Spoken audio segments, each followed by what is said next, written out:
उत्तर द्यायला पुढच्या वेळेला मी नियमाने तयारीने येते। जेवढे काही बोलले असतील सगळ्यांची उत्तरं एकदम देऊन जाईल। पण आज माझ्या माता भगिनी माझ्यासाठी आल्या, त्यांना मला ऐकायचं आहे, तर निश्चितपणाने मी त्यांना सांगू इच्छिते की ही लढाई अस्मितेची आहे, ही लढाई स्वाभिमानाची आहे, ही लढाई महिलांच्या खऱ्या अर्थाने अभिमानाची आहे। कारण पुणे जिल्ह्यात, संपूर्ण पुणे जिल्ह्यातल्या 13 तालुक्यामध्ये 1760 पक्ष असणारे एकाही पक्षाने एकाही महिलेला उमेदवारी दिलेली नाही। विधानसभेची उमेदवारी कुठल्याच महिलेला दिलेली नाही। पक्ष मोठ्या मोठ्या वल्गना करतात, आरक्षणाच्या गोष्टी करतात, परंतु पुण्यासारख्या जिल्ह्यामध्ये अगदी विद्येचं माहेरघर म्हणवणारा पुणे जिल्ह्यामध्ये 13 तालुके येतात, पण त्या 13 तालुक्यातल्या एकाही महिलेला कुठल्याही पक्षाने उभं केलं नाही, तिला तिकीट दिलं नाही, तिला एबी फॉर्म दिला नाही। मोठ्या अपेक्षा होत्या, मला असं वाटत होतं अनेक पक्षांनी मला बोलवणं केलं, मला देऊ केलं एबी फॉर्म, पण मला विश्वास होता की 3 वर्षापूर्वी ज्यांनी आपल्याला घेतलं ते आपल्याला विजयी करतील, ते आपल्याला बरोबर घेतील, एबी फॉर्म आपला येणार, आपण एबी फॉर्म लास्टच्या 3 वाजेपर्यंत आल्यानंतर लावणार। परंतु तसं घडलं नाही। माझ्यासारखीने माझ्या ठिकाणी दुसरी कोणी असती, पुरुष जरी असता, भल्या भल्यांनी मागे घेतलं। अतुल देशमुख खेडमध्ये मागास झाली, मला फोन येऊ लागले। प्रदीप कर शिरूर मधून मागास झाली, मला फोन येऊ लागले। परंतु मी विचार केला, हे तर मर्द आहेत, मोठे मोठे पैसेवाले आहेत, परंतु माझी अस्मितेची लढाई आहे, माझ्या महिलांची लढाई आहे। उद्याच्या राजकारणात निश्चितपणाने माझी आज असणारी सदस्य शीतल हडवळे सारखी किंवा उद्याच्या भविष्य काळात उद्या लढणारी कोणतीही महिला सरपंच असेल किंवा त्या ठिकाणी जिल्हा परिषदेवर जाणारी असेल किंवा विधानसभेत जाणारी असेल, तर ती विचार करेल का ताईसारखी वाघीण, जिला वाघीण म्हणतात, जिला रणरागीण म्हणतात, अशी महिला जर माघार घेत असेल तर राजकारणामध्ये काय राम राहिला। राजकारण म्हणजे खाणेरडं का राजकारण झालेलं आहे। आज वर पाहिलं तर आपल्याला किळस येईल अशा राजकारणाला आपण सामोरे जातोय। पण राजकारणाचा चेहरा मोहरा बदलायचा असेल, कोणीतरी धाडस केलं पाहिजे, आणि धाडस करताना आपल्यामध्ये दम किती आहे तो देखील दाखवला पाहिजे। आणि म्हणून मतदाना मी शेवटपर्यंत सांगितलं, होय मी लढणार। माझ्यावर मी सदैव सांगत असते कार्यकर्त्यांना का अन्याय करणाऱ्यापेक्षा अन्याय सहन करणारा दोषी असतो, त्याने अन्याय सहन करायचा नसतो। आणि मग मी जर दुसऱ्याला शिकवत असेल आणि मी जर ते पाळत नसेल तर माझ्या इतकं करम करंटी कोण। म्हणून मी त्यावेळी निर्णय घेतला आणि रणांगणात चौथ्यांदा उभी राहिली। 3 वेळा माझा घात करण्यात आला, 3 वेळा ज्या नेत्यांच्या खांद्यावर मी माना टाकल्या त्यांनी माझ्या माना जिरायचं काम केलं, त्यांनी माझा विश्वासघात केला। त्यांच्या विश्वासघाताला उत्तर द्यायचं असेल तर 2 महिन्यापासून या जुन्नर तालुक्यामध्ये गेली 2-4 महिन्यापासून मी ऐकते, सगळ्यांच्या भावना माझ्यापर्यंत येत आहेत। आम जनता मला म्हणते, आम माझ्या माता भगिनी मला म्हणतायत, कार्यकर्ते मला म्हणतायत, ताई हे नेते लोकांना बाजूला करा, बघा आम्ही सर्वसामान्य जनता आपल्याला निवडून देऊ, आम्ही तुमच्या पाठीशी आहोत। आज या महिला एवढ्या रात्रीच्या 10 वाजता इथे बसलेल्या आहेत, या फक्त माझ्यावरच्या प्रेमापोटी, या कुठून विकत आणलेल्या नाहीये। माझ्याकडे एकही महिला कोणी कामाला येणारी नाही, ती स्वतःच्या मनाने येणारी आहे आणि आशावर प्रेम करणारी आहे। एक आशा दुसऱ्या आशाकडनं निश्चितपणाने काय घेतलं पाहिजे, गिव्ह अँड टेक, मी त्यांच्यासाठी केलंय, ते माझ्यासाठी करतील, हा विश्वास मला आहे। आणि म्हणून लाडक्या बहिणींनो लक्षात ठेवा, कोणी किती वल्गना करू दे, कोणी किती पैसा उधळू दे, सगळ्यांचे रंगढंग तुम्ही पाहिले, सगळ्यांची नाटकं तुम्ही पाहिलेली आहे।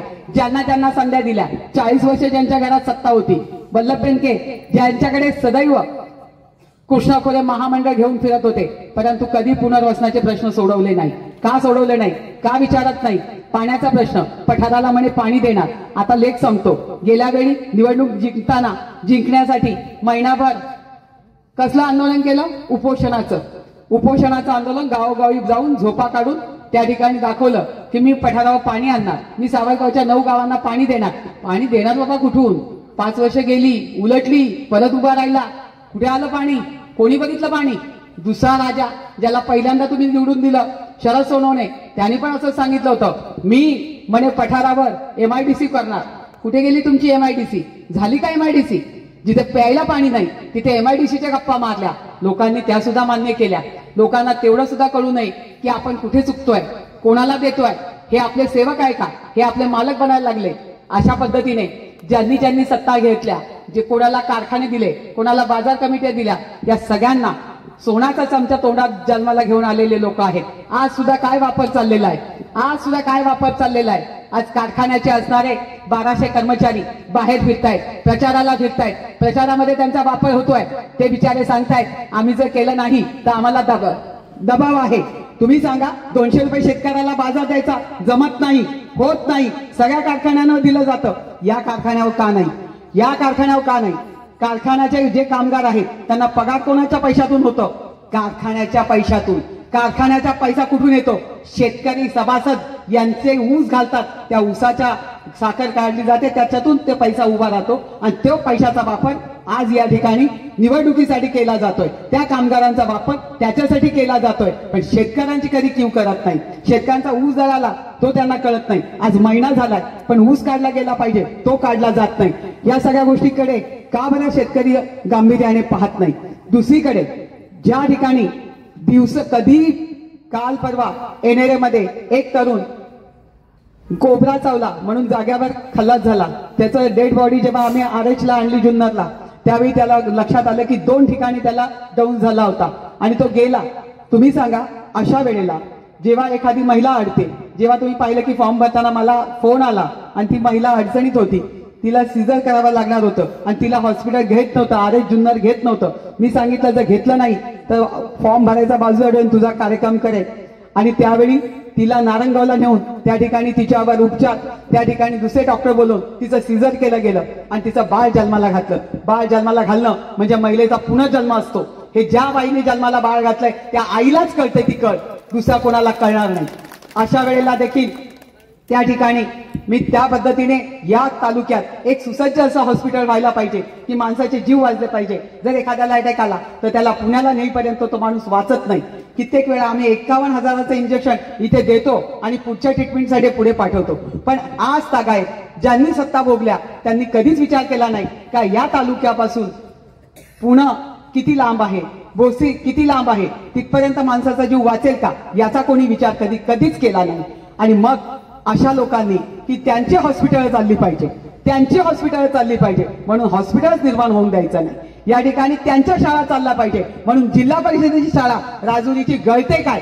भाऊ म्हटला की मी लहान असल्यापासून गळत होती. अरे ते कशाला बघतील? त्यांनी आता बापाने एक केली होती, आता लेकाने एक दुसरी केली आहे. बापाने शासनाची जागा बळकावली, त्या ठिकाणी असणाऱ्या आपल्या जलसंपदाची जागा घेऊन अगदी मूळ टोकावर असणारी जागा, अगदी रस्त्याच्या कडेची जागा घेऊन त्या ठिकाणी कन्याशाळा उभारली. आता लेकांनी दुसरा पराक्रम केला की बापांनीच ते आपल्या 7 पिढ्या काढल्या, आता लेकांनी येडगाव या ठिकाणी दुसरी शाळा उभी केली. आणि तो देखील आज पतसंस्थेचे सगळे कर्मचारी, शाळेचे शिक्षक यांचा वापर आजच्या निवडणुकीमध्ये करतोय. का बरं तुम्ही डोळे झाकून आहात? का बरं डोळे झाकून आहात? आता तिसरा घ्या तुम्ही की प्रत्येकाची परिस्थिती तुम्ही लक्षात घेतली तर यांच्या पाठीमागे वलय आहे. कसलं? तर त्या संस्था ज्या जनतेच्या आहेत, ज्या जनतेच्या हितासाठी आहेत, जनतेच्या मालमत्ता आहे, त्याचा वापर तुमच्या डोळ्यात देखत करतायत आणि तरी तुम्ही डोळ्यावर ढापणं लावून बसलायत. हे बरोबर आहे का? हे योग्य आहे का? आणि मग अशा लोकांना माफ करणार तुम्ही? अशा लोकांना संधी देणार की जो कुलस्वामीचं देखील काय आज परिस्थिती आहे की त्याचे कर्मचारी सुद्धा आज रस्त्यावर प्रचार करत फिरतायत. कोण विचारतो? तुम्ही विचार करा. तुमची ताई 3 वेळा उभी राहिली कार्यकर्त्याच्या जीवावर. जेव्हा कार्यकर्त्याला आपण मदत करतो, आज तुम्ही महिला भगिनी इथे बसलाय, ते तुमच्यासाठी तुमचे प्रश्न सोडवलेत म्हणून तुम्ही ताईची वाट बघत होतात ना? बरोबर आहे का चूक? बरोबर ना? आणि मग हे कार्यकर्ते ज्यांच्या जीवावर आम्ही लढाया लढतो, कारण त्या कार्यकर्त्यांना आम्ही ताकद देतो, त्या कार्यकर्त्यांना आम्ही सांभाळतो, त्या कार्यकर्त्यांना आम्ही घडवतो, त्या कार्यकर्त्यांवर येणारा प्रसंग, त्यांच्या गावात त्यांची मान सन्मान कसा वाढेल याच्यासाठी कामं करतो. आणि मग ते कार्यकर्ते निवडणूक काळामध्ये मग जिल्हा परिषद, पंचायत समित्या, नगरसेवक, सगळ्या अगदी ग्रामपंचायत सदस्य होण्यासाठी सुद्धा आम्ही ताकद देतो. आणि मग त्या बळावर ते कार्यकर्ते आमच्या मागे उभे राहतात. माझा नवरा देखील कुठल्या पक्षाचा कार्यकर्ता नाही किंवा माझं सासर माहेर आजोळ तिन्ही पहा, मी शेळक्यांची नात आहे दंगरवाडीच्या. माझा कुठेही सातबारा नाही. प्रत्येक गावात सातबारे यांचे आहेत. जरा चेक करा सातबारे कुठून येतात. झाकलेली टोपली उघडा दुसऱ्याची जातात. सातबारे यांचे कसे? एक म्हणतो आजी म्हणतो माझा पिंपळवंडीला पण सातबार आहे, दुसरा म्हणतो माझा धनगरवाडीला पण सातबार आहे. यांचे सातबार एवढे तयार होतात लगेच. आणि आम्ही 22 वर्ष इथे कष्ट करतोय. 22 वर्ष मी शेळक्यांची नात आहे. मी आपल्या सगळ्यांना ज्ञात असेल साधू महाराज वाईकर म्हणजेच गुंजावडी आदवी गावड्यांची कन्या आहे. आणि जिथे कोंडाजी बाबा डेरे यांच्या स्वतस्वशाने पावन झालेली भूमी बुचकेवाडी वैष्णवधाम इथली मी सुनबाई आहे. मला अभिमान आहे. मी नाथाच्या नगरीतली आहे, ब्रह्मनाथाच्या नगरीतली आहे. का नसावा? मी संस्कार आणि संस्कृतीने घडलेली आहे, परिपूर्ण आहे. पण मी कुठल्याही कुणाच्याही दुसऱ्याच्या लोण्याच्या गोळ्यावर डोळा ठेवून काम करत नाही. मी माझ्या कष्टाने, माझ्या हुसेने, मला समाजसेवा आवडते. मला राजकारणापेक्षा समाजसेवेमध्ये जास्त इंटरेस्ट आहे. म्हणून मी माझं काम करत राहते. ज्या वेळेला एखाद्याचं ऍडमिशन होतं, ज्यावेळी एखादी आडलेली महिला सुटते. आजच एक महिला त्या ठिकाणी स्वप्नील तट्टू त्याच्या घरी मला त्याची बायको घेऊन गेली. ती म्हणाली माझी इच्छा होती ताई कधीतरी तुम्ही यावं. तुम्ही माझी ही मुलगी 9 वर्षापूर्वी ज्यावेळी 3 वाजता रात्रीचा तुम्ही मुंबईला गेलेला असताना फोन केला. मला अडचण इतकी होती, मला वेदना होत होत्या, मला हॉस्पिटल घेत नव्हतं. त्यावेळी ही मुलगी जन्माला आली आहे म्हणून मी तुम्हाला तिला दाखवायला घेऊन आले. दर तिच्या जन्माच्या दिवशी, दर वाढदिवसाच्या दिवशी मी तिला पाहिलं की मला तुमची आठवण होते. या आठवणी जेव्हा एक आई सांगते, एक बहीण एक भाऊ सांगतो त्याच्या जीवनातली कथा, त्यावेळेला मला वाटतं की माझ्या जीवनाचं सार्थक झालं. परंतु एक जिल्हा परिषद सदस्य जी सगळी स्वप्न पाहते, सगळ्यांना मदत करते, अगदी वीट मातीचा विकास म्हणजे विकास नसतो. करत असताना समोरच्या व्यक्तीवर जेव्हा प्रसंग येतो तो कोणत्या पक्षाचा, कोणत्या जातीचा, कोणत्या धर्माचा याचा विचार न करता तो आलाय त्याची अडचण दूर करायची, ती आली तिची अडचण दूर करायची, तिला मदत करायची आणि तिला परिपूर्ण करून तिच्या चेहऱ्यावरचं हास्य बघितल्यानंतर जे समाधान आशाला वाटतं, त्या आई बापाने नाव ठेवलंय आशा, मग तू आशा सगळ्यांच्या आशा पूर्ण केल्या पाहिजेत असं मानणारी मी एक आशा आहे. आणि म्हणून या ठिकाणी मी उभी राहत असताना 3 वेळा माझा घात करण्यात आला. कोणी केला? पक्षातल्याच लोकांनी केला, पक्षातल्याच नेत्यांनी केला. ज्यांना जसं काय छत्रपतींना जसं स्वकीयांनी त्रास दिला त्या छत्रपतीच्या तालुक्यामध्ये एका महिलेला सुद्धा स्वकीयांनीच त्रास दिला. बाहेरचे नाही, विरोधकात ताकद नाही, दम नाही, पण स्वकीयांनी त्रास दिला. म्हणून आशाताईची 3 वेळा पिछाडी झाली, 3 वेळा तिला हार पत्करावी लागली. पण आताच्या वेळेला सगळ्यांनी सांगितलं नेत्यांना बाजूला करा आणि ताई आमच्या जीवावर तुम्ही निवडणूक लढा. आणि म्हणून आज तुमच्या जीवावर मी निवडणूक लढते. तुम्हाला वाटतं का मी निवडणूक लढून तुम्ही मला विजयी करणार आहात का? नक्की करणार आहात का? सगळ्यांनी हात वर करा, सगळ्यांनी हात वर करा, सगळ्यांनी सांगा, मला विश्वास द्या की होय येणारी 23 तारीख 20 तारखेला मतदान आहे आणि 23 तारखेला मतमोजणी आहे. गुलाल आपलाच उधळला जाणार आणि भंडारा सुद्धा आपलाच उधळला जाणार. या ठिकाणी तुमच्या सर्वांचे आशीर्वाद माझ्या पाठीशी असल्यावर माझ्या लाडक्या बहिणींनो फक्त एकच काम करा.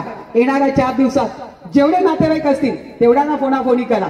सगळ्यांना सांगा का या वेळेला एक संधी, मी पुन्हा येणार नाही, मी पुन्हा येणाऱ्या मधली नाही आहे. कोणी कोपऱ्यात बसून ऐकत असेल, कोणी घरात बसून ऐकत असेल, मी एकच सांगते, मला एकदाच आमदार व्हायचंय, पुन्हा व्हायचं नाही.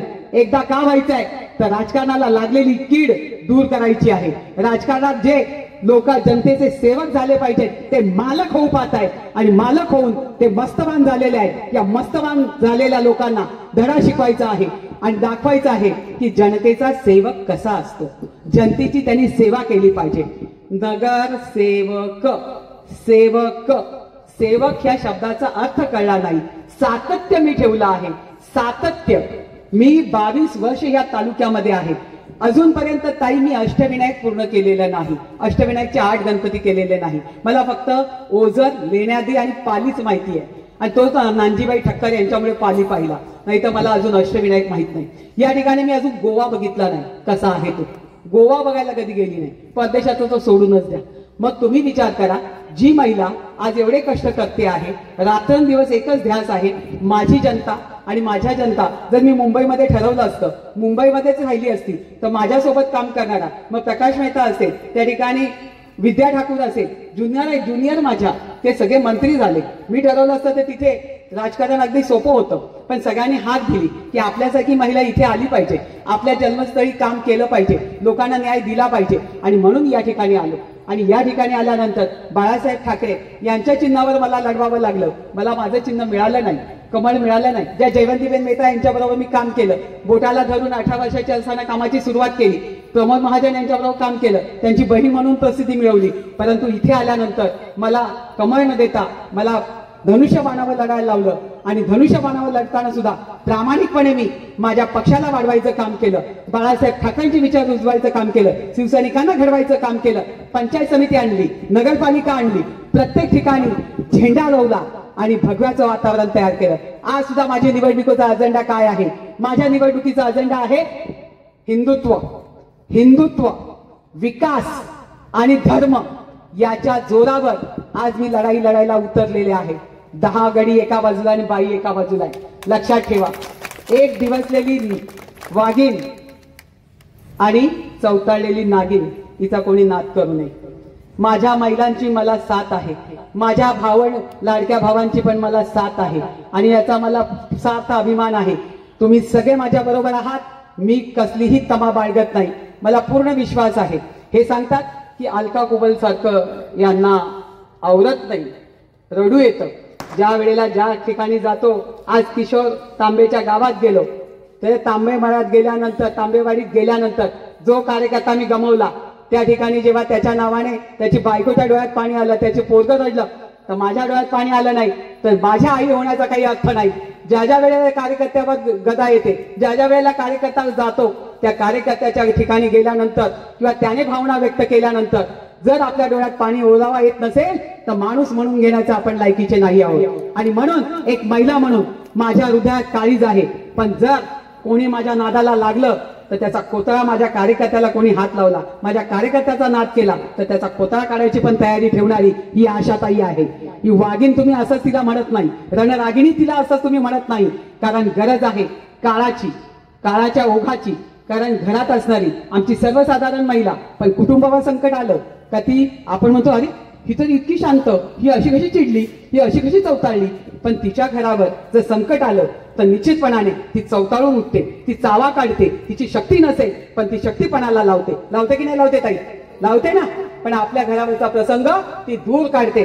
त्यावेळी तिच्यातली रणचंडिका जागृत होते आणि ती तिचं रूप दाखवते.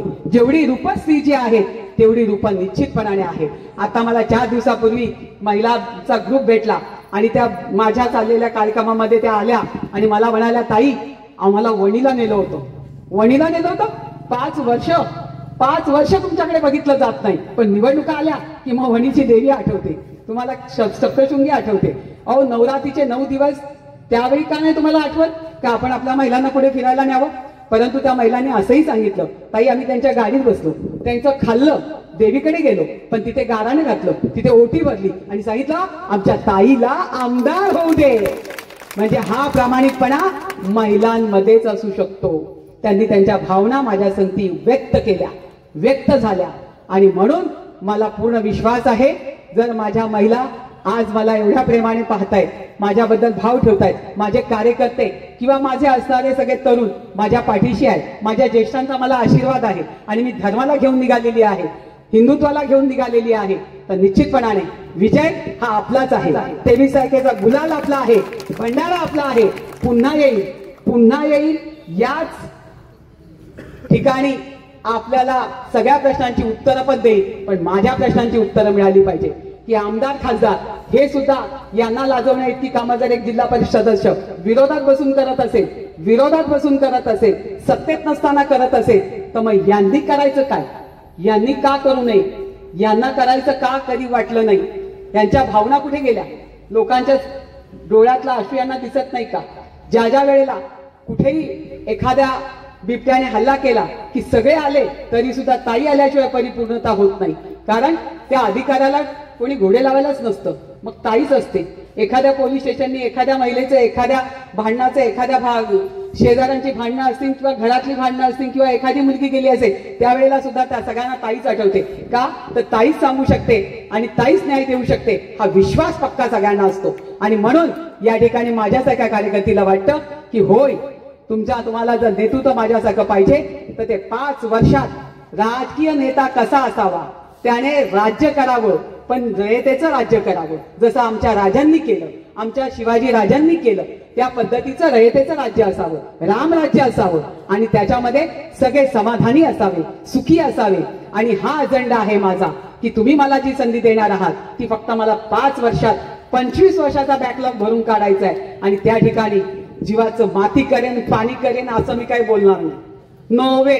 माझा श्वास असेपर्यंत तुमची सेवाच करेन, ती प्रेमानेच करेन, पण जनतेचीच करेन. कारण बसलेला अधिकारी मस्तवान झालेला असतो. सातबारा मागायला गेलं, उतारा काढायला गेलं, एखादा दाखला काढायला गेलं, तो सुद्धा माझ्या शेतकऱ्याला 10 वेळा फेऱ्या मारायला लावतो. या ठिकाणी भूमी अभिलेखला गेलं तर त्या ठिकाणी सुद्धा त्याला न्याय मिळत नाही. तहसीलदाराला सुद्धा धारेवर द्यावं लागतं. कारण मी कोणाचं काही खात नाही, माझं पुढे गुंतलेलं नाही, मग माझं घोंगडं अडकलेलं नाही, मला काय पडली आहे. जर वेळ पडल्यानंतर मी राज्याच्या उपमुख्यमंत्र्याला सुद्धा या ठिकाणी दाखवते की बाबा रे, हे सगळं जनतेचं आहे, आपल्या कोणा पक्षाचं पार्टीचं नाही. या ठिकाणी पर्यटन झालं पाहिजे, पण ते कोणासाठी, ज्यांच्यासाठी करायचं आहे त्याच्यामध्ये असणाऱ्या सगळ्या पक्षाच्या लोकांना विचारात घेऊन त्या ठिकाणी त्यांना काय अभिप्रेत आहे आणि त्याच्यामुळे त्यांचा जीवनमान सुखावणार आहे, तर ते पर्यटन आणि तो विकास कामाचा आहे. या ठिकाणी किती कोटीचे रस्ते केले त्यापेक्षा महत्वाचं आहे की माझ्या ताईचा बंगल्याच्या खाली पाणी येत होतं, ते पाणी थांबत नव्हतं. मला शीतलताईंनी सांगितलं का ताई, इथे येणाऱ्या चारीचं पाणी आणि तो बंगल्यात ते घुसतंय, तिने घर बांधलेलं आहे, त्या घरात ते पाणी जात आहे, ते थांबवण्याचं काम केलं तर त्या ताईला माझ्या खरं बरं वाटणार आहे. इथे लाईट नाही, तिथे लाईट कायमची ठेवली, त्याचं समाधान तिला लाभणार आहे. डीपी नाही तर 10 मिनिटात मला फोन आल्यानंतर 2 तासात डीपी पाठवायचं काम जर मी करत असेल, ते काम अपेक्षित आहे. या ठिकाणी एखाद्या माणसाला गरज पडली आणि त्याला त्या ठिकाणी जर एखादी आरोग्य सेवा द्यायची असेल, ती मिळाली, ती माझ्यासाठी मोठी आहे. या ठिकाणी एखाद्याचं ऍडमिशन होत नाही, त्या मुलाला ऍडमिशन करून द्यायचं आहे, त्याचं ऍडमिशन झालं तर ती खरी सेवा आहे. या ठिकाणी माझ्याकडे माझ्या जनता दरबारमध्ये बेल्याच्या ज्या वेळेला तो मुलगा आला, मी बघितलं नाही, तो माझ्या राजुरीच्या, माझ्या मुस्लिम समाजाचा एक शिकला सवरलेला चांगला मुलगा, तो त्याच्यामध्ये काबिलियत आहे, त्याच्यामध्ये कर्तृत्व आहे, त्याची परिस्थिती नाही आहे. मी त्याला टाटा मोटर्स मध्ये लावलं. एका दिवसात ते इथेच राहणारा पोरगा आहे. पण मी त्याला विचारलं नाही की बाबा तुझं जात धर्म काय, मी त्याची क्वालिटी पाहिली, त्याच्या कामाची पद्धत पाहिली, त्याची गरज ओळखली आणि त्याला मदत केली. मग अशा रीतीने जर जनतेची सेवा केली तर तो जनतेचा सेवक आहे. पण हे निवडून येईपर्यंत तुमच्या पाया पडतात, निवडून आले का हे तुमचे बाप होतात आणि ते तुम्हाला सेवक बनवतात, तुम्हाला मजूर बनवतात, तुम्हाला मजूरच ठेवतात आणि स्वतः मालक बनतात. म्हणून ही राजकारणातली कीड मला बाजूला काढायची आहे आणि खरं राजकारण, खरं राजकीय नेता कसा असावा हे उत्तम उदाहरण घालण्यासाठी आणि लोकांची सवय बदलण्यासाठी. कारण प्रत्येक वेळी जशी भाकरी परतावी लागते तशी नेत्याचा जर त्याच्यामध्ये मस्ती चढली आहे तर ती उतरायची असेल तर त्याचा बदल निश्चितपणाने करावा लागतो. बदल नाही केला तर कोणी माफ करत नाही. उद्याची पिढी सुद्धा तुम्हाला माफ करणार नाही. कारण तुम्ही घेतलेला निर्णय चुकीचा होतो. एक 10 रुपयाची भाजी 20 रुपयाची भाजीची जुडी घ्यायला जाता 10 वेळा उलटी पालटी करते की नाही ताई? बघ ताजी आहे की नाही, लेकरूवाली आहे की नाही, बघते की नाही. आणि मग ती भाजीवाली पण वैतागते, तिचा जीव वर खाली होतो की बाई काय करते नेमकी, माझी भाजी उलटी पालटी करते. आणि मग 5 वर्ष ज्याच्या हातात सत्ता द्यायची, 5 वर्ष ज्याच्या हातात तालुका द्यायचा आहे, तो नेता कसा पाहिजे? तो जनतेला अभिप्रेत असणारा पाहिजे, जनतेला न्याय देणारा असला पाहिजे. आणि म्हणून या ठिकाणी एकदाच व्हायचंय, एकदाच आमदार व्हायचंय. एक संधी तुम्ही सगळ्यांनी मला द्यायची आहे, तुम्ही मला देणार आहात, तुम्ही ठरवलं आहे, हे मला ज्ञात आहे. परंतु तरी सुद्धा माझं कर्तव्य आहे की मी तुमच्यापर्यंत आलं पाहिजे, तुमच्या पुढे हात जोडलं पाहिजे, तुम्हाला सांगितलं पाहिजे, तुम्हाला नतमस्तक झालं पाहिजे की होय मी तुमच्यासाठी काय करू शकते. उद्याच्या येणाऱ्या पर्वामध्ये माझ्या डोळ्यासमोर काय स्वप्न आहे? एक चांगलं हॉस्पिटल, अद्ययावत हॉस्पिटल, त्या ठिकाणी असणारा दाऱ्याघाट फोडायचंय, त्या ठिकाणी असणाऱ्या शिवनेरीवर लिफ्ट नेण्यासाठी स्टँड बाय लिफ्टसाठी मी नितीन गडकरींकडे 2 वर्ष फेऱ्या घालून त्याचा करार राज्य सरकार आणि केंद्र सरकारचा करून घेतला. रवींद्र वायकरांकडे बसून त्या ठिकाणी सह्या दिला, तो करार झाला. तर सगळ्यात पहिला सत्कार मी नितीनजींचा केला. या ठिकाणी करत असताना दुसरा नंबर आपल्या शिवनेरीचा लागतोय. त्या ठिकाणी 5 रस्त्यावर असणारी हायड्रोलिक लिफ्टसाठी तुम्ही बघितलं असेल ना, आता 3 आठवड्यापूर्वीच जयंत पाटील आले होते, तेव्हा हार घालताना काय झालं. मग अशा वेळेला एखादी घटना घडल्यानंतर तुम्ही जागे होणार का? मग तुमचे डोळे उघडणार का? जनतेला काय हवंय, काय अभिप्रेत आहे, हे सगळं ओळखून जो नेता काम करतो तो याला नेतृत्व म्हणतात. त्याला नेता मानायचा असतो आणि त्याला त्या पद्धतीने संधी द्यायची असते. निश्चितपणाने तुमच्या सर्वांशी आज संवाद साधला, बरंच काही ऐकलं, परंतु सगळ्या प्रश्नांना सगळ्यांना बोलून जाऊ देत. मी परत येणार आहे आणि परत आल्यानंतर मला दर्शन देखील शनिवारच्या दिवशी घ्यायचंय. तयारी कर धनुभाऊ, तू तयारी कर. शनिवारी दर्शन घ्यायचंय. निश्चितपणाने काय कोण सांगेल ना त्या सगळ्याची उत्तरं, पण माझ्या प्रश्नांची उत्तरं सुद्धा मला मिळाली पाहिजे. का तुम्ही ही स्वप्न पाहिली नाही, का माझ्या जनतेची ही कामं केली नाही, आणि जर हे करण्याची तुमची योग्यता नाही तर मत मागायची सुद्धा तुमचा अधिकार नाही. आणि म्हणून अधिकारवाणीने तुमची ताई तुम्हाला सांगते की माझ्या लाडक्या बहिणींनो, सगळ्यांनी आपल्या नातेवाईकांना प्रत्येकाला फोन करा, प्रत्येकाला सांगा की एक संधी, फक्त एक संधी एकदाच ताईने मागितली आहे, आपण सगळ्यांनी मिळून ताईला देऊया. लाडक्या भावांना सुद्धा सांगते की लाडक्या भावांनो, तुम्ही सुद्धा एक दिवस सासरवाडीला जा. एक दिवस सासरवाडीला. सासरवाडीवाले जावयाचे खूप लाड करतात, जावई सांगेल ते ऐकतात. का तर मुलीला सांभाळलं जातं, मुलीला जीव लावला जातो, म्हणून जावयाचं जास्त ऐकलं जातं. फक्त एवढंच सांगा, माझ्या बहिणीचा सन्मान करा, माझ्या बहिणीच्या अस्मितेचा सन्मान करा आणि तिला एक संधी द्या. आणि ताईची निशाणी आहे प्रेशर कुकर, 5 नंबरचं बटन. 20 तारीख त्या दिवशी धो धो धो धो मतदान राजुरीमधून आशाताई बुचके यांना झालं पाहिजे. हे करण्यासाठी आपण सगळे कटिबद्ध होऊया आणि एकदा जोरदार टाळ्या सगळ्या मतदारांसाठी. जय हिंद, जय महाराष्ट्र, जय श्रीराम. आशाताई तुम आगे बढ़ो. या कार्यक्रमासाठी जे नियोजन केलं